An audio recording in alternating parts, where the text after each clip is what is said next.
So hello everyone, I'm here. Welcome to my review of My Hero Academia episode 13, season 3, episode 51 in total, right? And yeah, who had the best room, right? That's the episode we'll be about. I will only review that. No, but seriously, I mean, it was a good episode. It was really funny. I was talking about how they captured the characters, and that was great. And then the ending, they had Stu crying, and they made, Best Froker cry, and that was good and so on.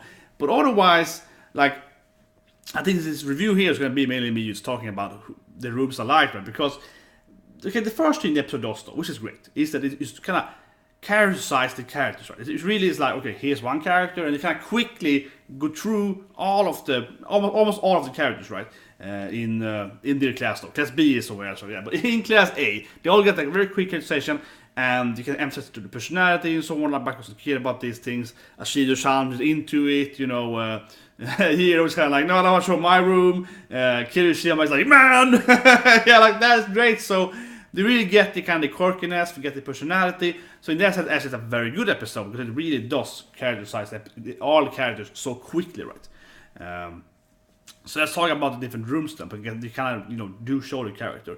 And so, like, seriously, I love Mineta, of course, but I actually agree with Mineta, straight up. Hagakure, Invincible Girl, she has the best room, because I think the other characters, they're kind of like, oh, look at me, I live in the darkness, or something, right? Or it's like this weird, like, Ashido-san, this weird, like, I don't know, she's the alien queen, just like a weird, pattern and so on. So I actually really like they entered her room there, Invincible Girl, and it's very, typical, girl next door, girly room, it's like a normal character, yes, I like it, she's like a normal, cute girl, right? I think that actually is, in a way, the most defining room, seriously, because she is, of course, is invincible, and it's always said that she's very cheerful, she wants to be a cheerleader, right, and so on. She likes, to flirt and so on, but no one can ever see her, right? She actually is supposed to be quite a cute, quite, beautiful young girl, right? But no one can ever see her. And it's like, she has this, like, very nice room and so on, right? And Mineta is like, oh, best place ever! But actually, well, yeah, I like it the most, because it's like, really define her as a character. That she actually is a normal girl, a normal high school, like a very attractive high school girl that has no one can see she's attractive. Yeah, like that's her personality in a nutshell. She's like always trying to be like, look at me, guys. She's like, oh, cheerleading, awesome. Yeah, and they're like, yeah, we can't see your stuff, so it's not fun for us. It's like, I mean, it's actually very defining for her. It's like her life is pretty bad in that sense. Like, she can't really, Yeah, I think her and Shoji is probably the thing most people will ship, though. They always work together and so on, yeah, Shoji bro. I guess so. But anyways, I think her is my favorite room of the girls by far. And for the guys, Kirishima, my bro, yeah, the bromance guy. Yeah, I love that room. He enters there, and it's like, training stuff, right? It's like, like that, yeah, like this way, and it's like, muscle power. I love that. It actually reminded me of my own room when I was this age. I also had a punching bag and so on, of course, every man has, right? And I love her Urakara, of course, because she's kind of in the martial art, right, with the Gunhead Studio. How she's all like, yeah, I get it, manly place, yes, manly place. I like how she's like, yes, I will train in here. Yeah, that was great. That was great. That's my two favorite rooms then. And otherwise, I mean, it's kind of defining. For example, Yashiro-san, she has this like big room, right? Or sorry, big bed, I mean, in the room, and they're all like, well, yeah, Odio-san, yeah, she's like a rich, spoiled, bratty young girl with no relevance to, or like no, how to say it, she can't understand normal people, right? And it really emphasizes that a good episode, because it quickly shows us that we kind of knew it about her already, but in that part there, we see that she has like no understanding of, normal dorm rooms, or, normal sized, rooms, right? And these dorms, they weren't like the big rooms, but they weren't super small either, right? So, like she had opposite zero understanding of how the peasant people live, right? That kind of showed that was great. So that really kind of, yeah, emphasized her personality quite quickly there. And other characters have, for example, Shoji, this minimalistic notting room. Also, he's like, okay, this guy is, he doesn't care about that. He's a bro, it's a very bro character, right? So, yeah, he doesn't care about, materials that he cares about from friendship. I don't know, but I guess there's other points there. He doesn't care about that stuff. That's nice. Todoroki, I guess he kind of has the mansion also, because he's like a rich, he has the Japanese room. Zero is weird, I don't know, the age, that was kind of weird, yeah. Then of course, they have the whole set there with the whole baking, which didn't really define his room was kind of like whatever, Buffett and oven, right? So, but the point, of course, is that he can charm the girls. I think it's mainly comic relief because he's a very supportive character, but it also is kind of funny though because it makes sense for his quirk work because he has to eat sugar to empower his muscle, right? So of course he has learned to like, be a master chef with like a chiffon cake because he has to be able to eat a lot of cake to empower. So it's like yeah, that makes sense. Like that makes sense. So in that way, it's a nice thing to see kind of how the quirks affect their daily life. Right? If a quirk with a kind of limitation, you probably need to kind of master that. So in this, I actually really like it because obviously he has to kind of like, eat a lot of sugar, right? So he has learned to make good sugary products. Like yeah, so it's actually really good in that sense.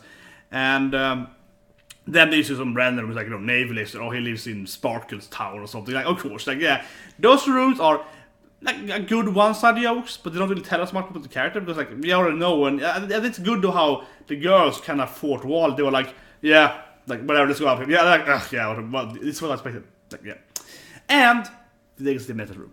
Where was Mineta's room? No, but I think actually Mineta and Ashido are the two very most important characters, right? Because Mineta is clearly the antagonist, but he's clearly the one pushing stuff. He's like, come to my room, girls. And then the rest of it's like, we haven't seen the girls' place yet. Why? Yeah, like we have, Mineta's really pushing it, right? And I loved it. It's clearly the best in the episode when he's like, Kochi, Unishan, Kochi. You're like, no, never. Ever since the pervy, like purples wave emitting from his room, they're like, we're never entering that room. But I think he sets a lot of posters. I mean, we know it's the Mountain Lady poster, that's like Midnight Sensei, right, so on. I don't think his rooms would be overly perverted, honestly. We kind of saw his room during the All Might fight, right? So I think he has a lot of, like beautiful, famous heroes probably on his posters. Yeah, mainly probably. Yeah, mainly. Maybe something else. But anyway, he is like a good character through the different episodes, right? And I mean through this part of the room. So without him, it would definitely be less funny. And on the female side, Ashid, of course, is the pushing character. She's like, rooms, fucking, let's do it. Yeah, like she's super awesome to that thing, right? And of course, when we see her, I love that part, of course, when she's, when they're like, yeah, let's go to the girls' rooms, and then, of course, your hero is like, no, I'm not going to my room, it's too embarrassing. But she's like, yeah, let's show them, my room is awesome, yeah, hero's room, yeah, she's super hype about it, and such a great character, and I wish we had more of her, yeah. But anyway, the last thing then, Toriyama has a good room too. Revelry in the Darkness, that was pretty funny though, but that was very edgy. But I think his room, honestly, even though it was very fun, and now he blocked the door at first, it kind of was similar to Nail's room, where they didn't really empower his character so much, but just made him more quirky. Yeah, I don't know. Of course, Deku had the All Might room, so yeah, those were too quirky. I don't know. That's why I actually really liked. Again, he liked his, Invincible girl's room, right? Because it was like, yeah, this is like a normal high school girl's room. She doesn't have this weird. She doesn't have a weird personality. She's a girl. She's a normal person. You cannot see her. That's her. But she's a normal person. Yeah, that's so good. That's easily my favorite room. But anyway, the last thing that with Sue, with Froppy, I think it was pretty good. It's a nice emotional scene there. Not too important in my opinion, honestly, because it kind of resolved it quickly. Or it could hint to her being a traitor or death flag or something. Who knows? But yeah, I mean, I actually mainly liked how Urakara was all cheerful about it. She was like, but we're friends now, we're all here. And I like how she was like trying to, like, no, don't cry, Sue, we're all best friends. Yeah, like that was great. She kept trying to do that. And then of course everyone else is like, oh, sorry, Sushan, we won't do it again, we're bad boys. So yeah. It definitely had moments. I think it was somewhat emotional. It's good and I think the best of that scene isn't the Sushan itself.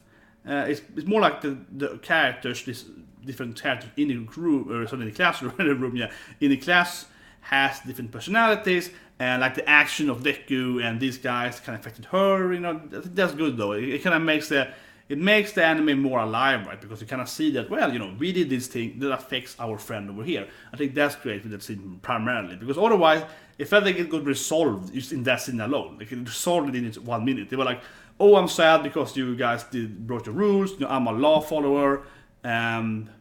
yeah, and then I was like, okay. You know, then they're like, oh, don't cry, Sue. Oh, it's not cry, I'm crying too. And that's like, whatever, we're friends now. So I like the scene, but it almost felt like it resolved too quickly, right? Or in a way, in a way. I think the best part again with it is that it shows you that my action here affects the rest of the classmates. Maybe not all of them that much, but it affects her a lot and so on. So it definitely gives the character more depth and so on. That being said, though, it's clear that Sue is more of like a... I don't know how to grade the character, but I would say we could grade the character probably like 1 to 4 probably in importance of the story. I would say so she's definitely like a 1.5 or a 2, right? Not as important as Urakara, and not Yoshi either. Yeah, she's like, you know, girl number 3, right? Yeah, she's probably like a 2 rank in purity of scenes of screen time. We have, for example, you know, Seto, he's like caking. This episode was like number no, yeah, but he's no like a 4, right? Yeah, no one has like no screen time, right? So I think that she's probably up to in a bit. So it still is. It wouldn't fit the character, but I mean, in a sense, no. Actually, again, I love the thing with the Invisible Girl Hagakure's episode. But if she was doing the crying, I think I actually would like that more. It wouldn't fit the personality necessarily. So that would be bad in that sense. But if she had more screen time like that, because she doesn't have much screen time, right? Because now that he still took a 1 or arguably a 2, then probably 2, yeah, important character into this emotional scene, right? And I mean with that, of course, that she is already kind of like a noticeable character. If you really want to, you know, show that, okay, our action affects the classmates, as the scene definitely showed, it was a good scene in itself. Again, I think that would be even more impactful than taking out a character. Maybe you don't care that much about the character. And that's okay, that's true though. Obviously, we do care more about Floppy, you know, best frog girl. That is true. So it has its cons and it's yeah, like, it's both. Okay, it's easier emotion for that scene, but obviously will be more impact, I think, as a general universe thing. Interesting about it. But sorry, yeah, I'm just ranting about the thing. Anyway, hope that's me with the rooms, and I'll see you guys next week.